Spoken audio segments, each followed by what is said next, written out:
घर की औरत। कहते हैं ना, घर दीवारों से नहीं, उसके अंदर रहने वाले लोगों से बनता है। लेकिन क्या हो जब घर के लोग ऐसे हो? सारा दिन खाती रहती हो, सोती रहती हो, कोई काम नहीं है तुम्हारे पास। ऊपर से बहू के आ जाने के बाद तो तुम और निकम्मी हो गई हो। दिखावे के लिए हाथ में माला पकड़ ली है, बाकी कोई काम नहीं करती। अरे कैसी बात कर रहे हैं? अब तो बहू आ गई है, अब तो मेरी बेइज्जती करना बंद कर दीजिए। जैसे तैसे मेरी तो जिंदगी कट गई गालियां खा खा कर। अरे उस बेचारी को तो छोड़ दीजिए। तभी बेटी के जोर जोर से चिल्लाने की आवाज आती है। कहा था ना तुमसे रिजाइन कर दो, क्यों नहीं किया? और ये पर्स लटका कर कहाँ निकली? चलो कमरे में, काम करो घर का। बहू बेटी की लड़ाई सुनकर सास ससुर बाहर आ जाते हैं। सामने खड़ी होती है नई नवेली बहू रीमा। देख लीजिए माँ जी, शादी से पहले तो मेरे माँ पापा के सामने कहा था कि शादी के बाद नौकरी करने देंगे, लेकिन अब क्या कह रहे हैं? तो तुम माँ जी को क्यों बोल रही है बहू? अब उसका मन रहा होगा, अब नहीं है। पर पिताजी, उसके मन से मेरा करियर तो नहीं चल सकता ना। ससुर को बहू की बात पर गुस्सा आ जाता है। वो बेटी की तरफ देखता है। पापा से जबान लड़ाती है, रुक। ये बोलकर वो पत्नी को खींचकर कमरे में ले जाता है और बंद कर देता है। ये सब देखकर सास दुखी हो जाती है। पति के जाने के बाद सास बेटी से कहती है, देख बेटा, अब जमाना कुछ और है। तेरे पिता ने घर में औरतों की कद्र नहीं की, लेकिन तू ऐसा ना बन। शहर की समझदार पढ़ी लिखी लड़की से शादी की है तूने, उसका ख्याल रखा कर, तमीज से पेश आया कर। जा, बहू को कमरे से बाहर ले आ। लेकिन बेटा नहीं मानता और बहू कमरे में सारा दिन बंद रहती है। शाम को बेटा बाहर जाता है कि सास चाय और बिस्कुट लेकर बहू के कमरे में जाती है। बहू बेटा ये ले, चाय पी ले। रो रो कर कैसी शक्ल बना ली है बेटा। माँ जी, ये कैसे लोग हैं? आप कैसे मैनेज कर रही हैं? ऐसे थोड़ी ना होता है माँ जी। घर की औरतों को तो पिताजी और ये इंसान समझते ही नहीं। क्या करूं बेटा, मैंने तो जैसे तैसे सह लिया, लेकिन तू ना सहना। दोनों बात कर ही रहे थे कि ससुर आ जाते हैं। अच्छा, तो अब बहू को भड़का रही हो? बहुत दिन हो गए मार खाए, अब क्या बहू के सामने खाओगे? जाओ यहाँ से, और जरूरत नहीं है ज्यादा इस लड़की को सर पर चढ़ाने की, समझी? बहू को ससुर की बात पर गुस्सा आ जाता है, लेकिन वो कुछ नहीं कहती। आए दिन बहू देखती है कि कैसे उसकी सास और उसके साथ उसका ससुर और पति गंदा व्यवहार करते हैं। फिर एक दिन, ये क्या बनाया है? खाना बनाना नहीं आता क्या? ये बोलकर वो खाने की बड़ी सारी थाली फेंक देता है। अरे बेटा कोई बात नहीं, शांत हो जा, मैं अभी बाहर से कुछ मंगवा देता हूँ। हाँ पापा, ऑर्डर करिए।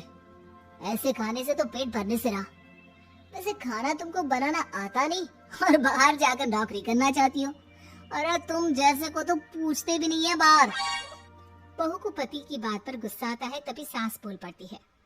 तेरे से ज्यादा पढ़ी लिखी है, वो तो तूने इसे कहा था कि तू नौकरी करने देगा तो तुझसे शादी कर ली, वरना ना ही करवाते इसके माँ बाप तुझसे शादी इसकी।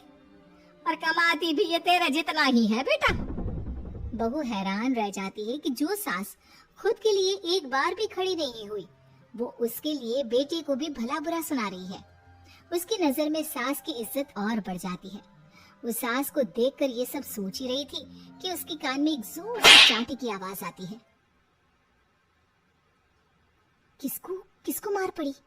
वो देख ही रही होती है कि उसकी नजर जमीन पर बैठी सास पर पड़ती है। अभी तो धीरे से मारा, फिर जुबान खोली ना तो ऐसा मारूंगा कि कान के पर्दे फट जाएंगे। सास रो रही थी।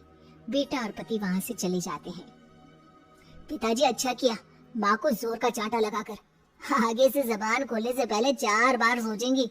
बड़ी आई। दोनों हंसते हुए वहां से निकल जाते हैं।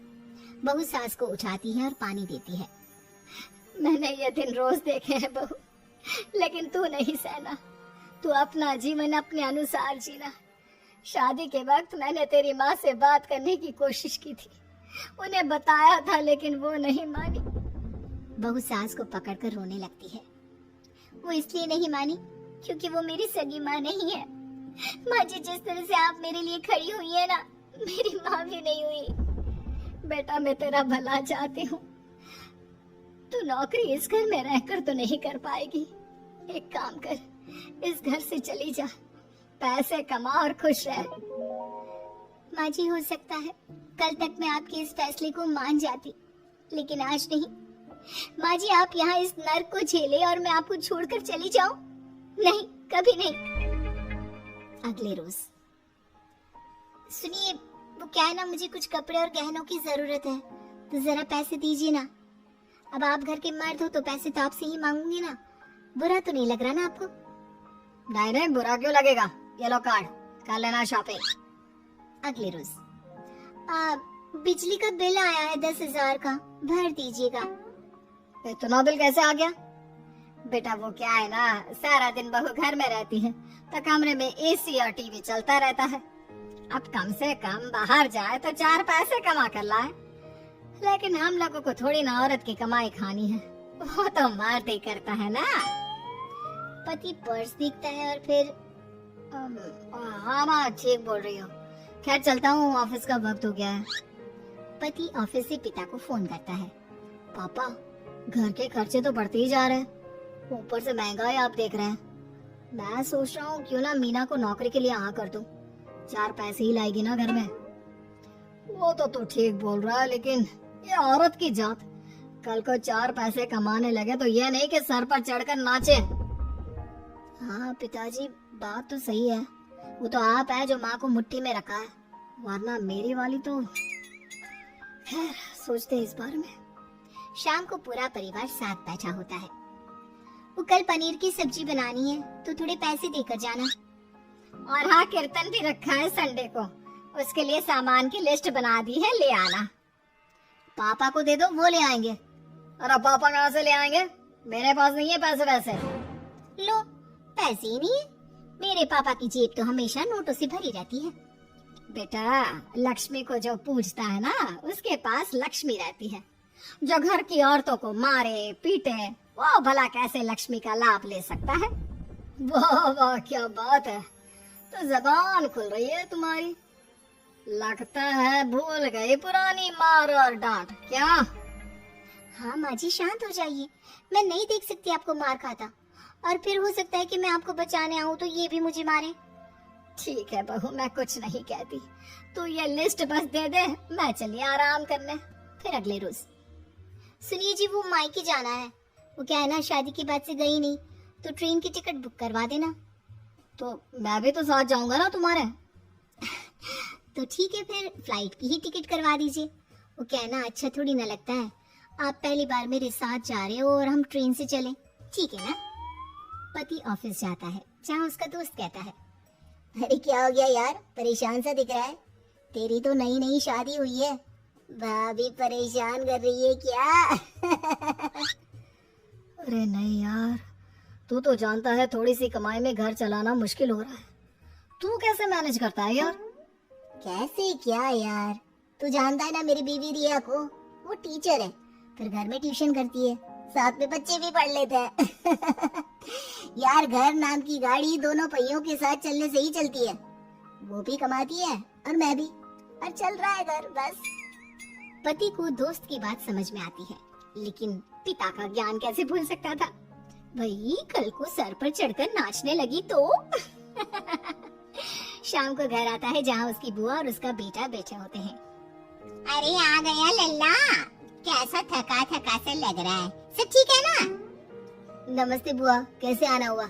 कैसा है रमेश? भाई को तो भाई की याद ही नहीं आती। अरे नहीं नहीं भैया, याद नहीं आती तो यहाँ कैसे आता? ये लीजिए मेरी शादी का कार्ड, जरूर आना। पति कार्ड खोलता है। डॉक्टर रश्मि, अरे वाह, तेरी होने वाली बीवी डॉक्टर है। और क्या भैया, आपकी बीवी इंजीनियर तो मेरी डॉक्टर। तभी वहाँ सास आ जाती है। अरे जब घर में ही बिठाना है बेचारी को, तो काहे का इंजीनियर है, तो काम वाली ही, घर का काम करती है और आराम। इतनी पढ़ी लिखी लड़की को घर पर क्यों बिठा रखा है? अरे बहू कहीं झोला छाप डिग्री तो नहीं लेकर आई है? पत्नी की बुराई सुनकर पति को गुस्सा आता है।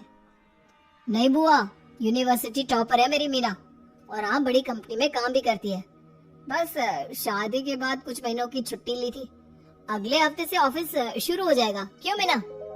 तभी ससुर आ जाते हैं। हाँ, लेकिन फिर घर का काम कैसे होगा? और पैसे कमाने लगेगी तो सर पर।